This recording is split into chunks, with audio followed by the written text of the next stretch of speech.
Hello friends, মিঠুর পাকশালায় আপনাদের সবাইকে স্বাগত। আজ আমি 4টা সেদ্ধ আলু দিয়ে একটা ভীষণই টেস্টি রেসিপি আপনাদের সাথে শেয়ার করছি। এজন্য আমি খুবই ছোট সাইজের 4টে আলুকে সেদ্ধ করে নিয়েছিলাম, তারপরে খোসাটা ছাড়িয়ে নিয়েছি। এরপর এই আলুটাকে একটা পাত্রে নিয়ে নিয়েছি। এবারে এটাকে একটু এইভাবে কাঁটা চামচের সাহায্যে খুব ভালোভাবে মিশিয়ে নিচ্ছি। এটা আপনারা চাইলে একটা ছোট গ্রেটারের সাহায্যে গ্রেটও করে নিতে পারেন, তবে আমি এটা কাঁটা চামচের সাহায্যে খুব ভালো করে আলুটাকে একটু এইভাবে স্ম্যাশ করে নিচ্ছি। আলুটা যেহেতু খুব ভালো মতো সেদ্ধ হয়ে আছে, সেই জন্য আলুটা খুব সহজেই খুব ভালো মতো এইভাবে মাখা হয়ে যাবে। এদিকে আমি মেজারিং কাপ মেপে প্রায় 1/4 কাপ পরিমাণে চালের গুঁড়ো নিয়েছি।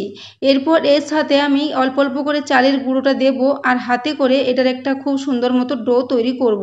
সেই জন্য আমি প্রথমে এখানে একটু লবণ দিয়ে দিলাম স্বাদ মতো, এবং এই সাথে আমি কিছুটা কারি পাতা কেটে রেখেছিলাম, একদম ফ্রেশ কারি পাতা, সেই কারি পাতা এখানে 1 চামচ মতো দিয়ে দিলাম। এখানে আর বিশেষ কিছু উপকরণ লাগবে না। এরপর এটাকে আমি হাতের সাহায্যে একটু মেখে নেব। যেভাবে আমরা রুটি তৈরি করার ডো তৈরি করি সেই রকমভাবে এটাকে একটু এভাবে খুব ভালো করে মেখে নিতে হবে। তো এখানে আমি চালের গুঁড়োটা পুরোটা একেবারে দেব না, অল্প অল্প করে চালের গুঁড়োটা দেব, আর এর একটা খুব সুন্দর মতো ডো তৈরি করে নেব। তো বন্ধুরা, আমি আজকের একটা ভীষণই সহজ এবং খুব কম সময়ে তৈরি হয়ে যাবে সেরকম একটা ব্রেকফাস্ট রেসিপি আপনাদের সাথে শেয়ার করছি। তো এই রেসিপিটা যদি আপনাদের ভালো লেগে থাকে তাহলে চ্যানেলটি অবশ্যই সাবস্ক্রাইব করে আমার পাশে থাকবেন, এবং পাশে থাকা বেল আইকনটি অবশ্যই প্রেস করে রাখবেন।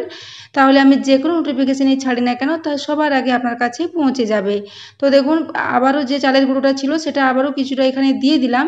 তারপর এটাকে আবারও কিছুক্ষণ ঢেসে ঢেসে মেখে নেব। দেখুন, এভাবে হাতের সাহায্যে খুব ভালো করে এটাকে মেখে নিচ্ছি। এখানে আর জল মেশাবার প্রয়োজন নেই, এটা শুধুমাত্র আলু দিয়েই মাখা হবে। তো দেখুন, এইভাবে মেখে নিচ্ছি। এরপর আমি অল্প অল্প করে চালের গুঁড়োটা আবারও যেটা বাকি আছে সেটা পুরোটাই এখানে দিয়ে দেব। এখানে আমি 4টে ছোট আলুর জন্য 1/4 কাপ পরিমাণে চালের গুঁড়ো নিয়েছি। আপনাদের আলুর সাইজ যদি একটু বেশি বড় হয় সেক্ষেত্রে একটা সেদ্ধ আলু নিলেও হবে।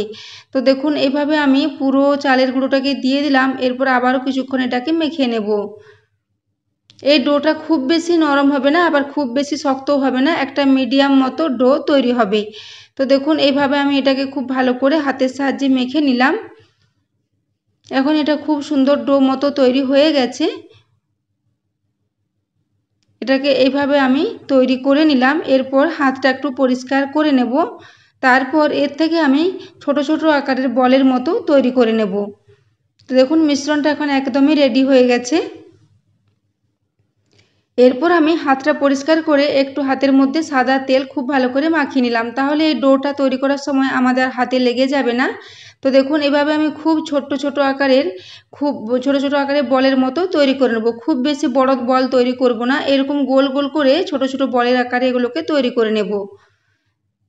তো দেখুন বন্ধুরা, আমরা ব্রেকফাস্টে বিভিন্ন রকমের খাবার বানিয়ে থাকি। প্রতিদিন কিভাবে কি খাবার বানাবো সেটা নিয়ে অনেকের মাথাতেই ভাবনা চিন্তা থাকে। তো এরকমভাবে চালের গুঁড়ো ও সেদ্ধ আলু দিয়ে এই রেসিপিটা আপনারা ট্রাই করতে পারেন। এটা ভীষণই একটা হেলদি এবং খুবই চটপটা ও মুখরোচক একটা রেসিপি। তো দেখুন, এখানে আমি প্রথমে 2টো বল তৈরি করে নিয়েছি, ও একইভাবে আমি সমস্ত বলগুলো তৈরি করে নেব। তো দেখুন, এখানে আমি সব বলগুলোই তৈরি করে নিয়েছি। একই সাইজে সমস্ত বলগুলো তৈরি করেছি। এদিকে আমি একটা সসপ্যান বসিয়ে দিয়েছি গ্যাসে, তাতে আমি প্রায় 2 গ্লাস মতো জল নিয়েছি। এরপর একটু লবণ দিয়ে দিলাম প্রায় 1/2 চা চামচ পরিমাণে, ও সাদা তেল এখানে দিয়ে দিলাম 1/2 চা চামচ পরিমাণে। তারপর জলটা যখন খুব ভালো মতো ফুটে আসবে তখন এই যে বলগুলো তৈরি করেছিলাম সমস্ত বলগুলো আমি এখানে দিয়ে দেব। এই বলগুলোকে জলের মধ্যে দিয়ে প্রায় 5 থেকে 7 মিনিট মতো আমি একটু খুব ভালো মতো সেদ্ধ করে নেব। যখন দেখবেন বলগুলো ফুটতে ফুটতে উপরের দিকে উঠে এসেছে তখন বুঝবেন যে এই বলগুলো একদমই রেডি হয়ে গেছে। তো দেখুন, আমি মিডিয়াম ফ্লেমে এইভাবে এটাকে প্রায় 5 থেকে 7 মিনিট মতো ফুটিয়ে নেব। 5 থেকে 7 মিনিট মতো ফুটিয়ে নিলে এগুলো খুব সহজেই দেখবেন উপরে ভেসে উঠেছে। তখন বুঝবেন যে এই বলগুলো আমাদের একদমই রেডি হয়ে গেছে। তো দেখুন, এইভাবে আমি চামচে করে একটু নিচের দিকে নাড়িয়ে দিচ্ছি। এইভাবে খুব ভালো করে এগুলো একটু নাড়িয়ে দিলাম। তারপর এটাকে আমি এভাবে ফুটিয়ে নিচ্ছি। তো বন্ধুরা, আমার আজকের খুবই সহজ পদ্ধতির ভীষণই টেস্টি একটা রেসিপি যদি আপনাদের ভালো লাগে তাহলে বন্ধুদের সাথে অবশ্যই একটু শেয়ারও করে দেবেন। তো দেখুন, এগুলো কিছুক্ষণ পর এইভাবে আপনা আপনি উপরে উঠে আসবে, এবং কিছুটা বলগুলো সাইজে বড় হয়ে যাবে। বলগুলো যেহেতু এখন খুব ভালো মতো সেদ্ধ হয়ে গেছে এবং অনেকটা হালকা হয়ে যায়, সেই জন্য এগুলো উপরের দিকে এইভাবে উঠে আসবে। তো দেখুন প্রত্যেকটা বলেই খুব ভালো মতো উপরে উঠে আসছে। গ্যাসের ফ্লেমটা আমি মিডিয়ামে রেখেছিলাম। মিডিয়াম ফ্লেমে এগুলোকে প্রায় 7 মিনিট মতো আমি ফুটিয়ে নিয়েছিলাম। তো 7 মিনিট পর দেখুন এগুলো অটোমেটিক উপরে উঠে আসছে। তো এইভাবে এটাকে খুব সহজেই তৈরি করে নেওয়া যায়। তো দেখুন বলগুলো খুব ভালো মতো ভেসে গেছে। এরপর এগুলোকে আমি তুলে নেব জল থেকে। তো বন্ধুরা আজকের এই রেসিপিটা যদি আপনাদের পছন্দ হয় একটা লাইক করতে ভুলবেন না। তো দেখুন গ্যাসের ফ্লেমটা এখন একদমই অফ করে দিয়েছি। তারপর এগুলোকে আমি জল থেকে ছেঁকে একটু তুলে নেব। এভাবে জল থেকে এগুলোকে তুলে নিচ্ছি। তারপরে জলটা একটু ঝরিয়ে নেব। দেখুন এগুলোকে তুলে নিয়েছি। এরপরে জলটা একটু ঝরিয়ে একটা প্লেটের মধ্যে নিয়ে এগুলোকে একটু ঠান্ডা করতে দেব। দেখুন সবগুলো তুলে জলটা ঝরিয়ে নিলাম। তো বন্ধুরা এই রেসিপিটা আপনারা অবশ্যই বাড়িতে ট্রাই করবেন এবং কমেন্ট করে জানাবেন যে আপনাদের কেমন লেগেছে। তো দেখুন এদিকে একটা প্লেট নিয়ে নিয়েছি। প্লেটের মধ্যে দিয়ে এগুলোকে সামান্য একটু ঠান্ডা করে নেব। দেখুন বলগুলো খুব সুন্দর মতো তৈরি হয়ে গেছে এবং খুব ভালো মতো সেদ্ধও হয়ে গেছে। এদিকে আমি অন্য একটা পাত্র আবার গ্যাসে বসিয়ে দিয়েছি। তাতে আমি 1.5 চা চামচ পরিমাণে একটু সরষের তেল নিয়েছি। তেলটা যখন গরম হয়ে আসবে তখন এখানে 1/2 চা চামচ পরিমাণে গোটা জিরে দিয়েছি এবং 1 চা চামচ পরিমাণে এখানে কসুরি মেথি দিয়েছি। এই রেসিপিটা বন্ধুরা আমি সম্পূর্ণ নিরামিষভাবে তৈরি করেছি। এটা যদি নিরামিষ না হয় তাহলে এক্ষেত্রে আপনারা কয়েক কোয়া রসুন থেতো করে এই তেলের মধ্যে দিয়ে দেবেন, তাহলে এর মধ্যে খুব সুন্দর একটা ফ্লেভার তৈরি হবে। আমি যেহেতু নিরামিষভাবে তৈরি করেছি সেই জন্য একটু আমি কসুরি মেথি দিয়েছি। কসুরি মেথি দিলেও এর মধ্যে খুব সুন্দর একটা ফ্লেভার তৈরি হয়। এরপর এখানে আমি 1/2 চা চামচ পরিমাণে জিরের গুঁড়ো দিয়েছি এবং 1/2 চা চামচ পরিমাণে একটু কাশ্মীরি লাল লঙ্কার গুঁড়ো দিয়েছি কালারের জন্য। তো দেখুন এইভাবে একটু সামান্য আবার জল দিয়ে দিয়েছি। জল দিয়ে মশলাটাকে একটু খুব ভালোভাবে কষিয়ে নিলাম।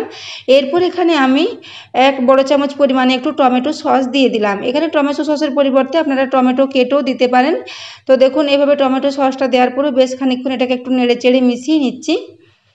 তারপর যখন এটা খুব ভালো মতো কষানো হয়ে যাবে তখন আমি বলগুলো যে তৈরি করে রেখেছি সেই সমস্ত বলগুলো এখানে দিয়ে দেব।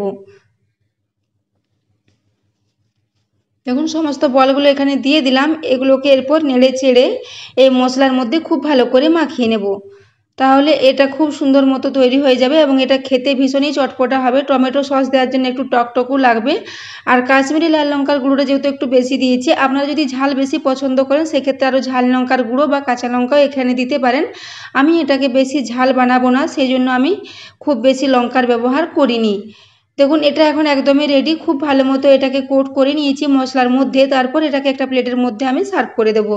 তো বন্ধুরা এটা আপনারা সকালে ব্রেকফাস্টে বা বাচ্চাদের স্কুলের টিফিনেও দিতে পারেন, কিংবা বিকেলের দিকে হালকা কিছু খেতে ইচ্ছে করলেও এটা বানিয়ে নিতে পারেন। এটা ভীষণই হেলদি খাবার। খুব বেশি তেল মশলার ব্যবহার এখানে করা হয়নি।